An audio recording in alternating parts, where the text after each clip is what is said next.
insisté récemment sur le fait que les femmes ne parlaient pas comme les hommes, qu'elles n'avaient pas la même rhétorique. Et à part avoir la même rhétorique, ça veut dire pas le même type d'argumentation. Et c'est important de le signaler. C'est-à-dire que instinctivement, j'aime bien le mot instinct qui m'a intéressé depuis mon adolescence, instinctivement, nous avons une certaine façon de fonctionner, de nous comporter, de nous exprimer.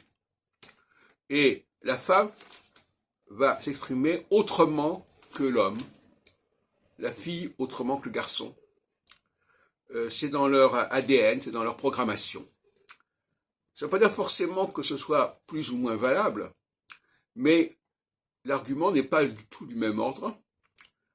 Et d'ailleurs, souvent, quand quelqu'un ne dit pas « je », on lui dit « mais de quoi vous parlez? Qui c'est ce « on » ?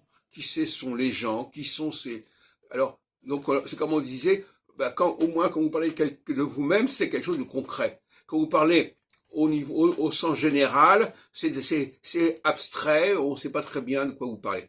Mais c'est un argument typiquement féminin, ça. Les hommes, au contraire, trouvent normal de parler dans le « on », prendre même dans le « nous », dans le « vous », et ils sont un petit peu gênés de parler dans le « je », J-E. De la même façon, il faut distinguer le fait de parler à partir de consonnes et le fait de parler à partir de voyelles. Qu'est-ce que je veux dire par là? Je veux dire que parler à partir de consonnes, combiner les consonnes, c'est féminin. Combiner les voyelles, c'est masculin. J'en ai déjà parlé. Et en français, il est important de respecter cette règle-là. C'est-à-dire de ne pas... il faut bien comprendre que la place du E, le E n'est pas là pour être prononcé. Hein, c'est comme le Sheva en hébreu, S-H-E-V-A,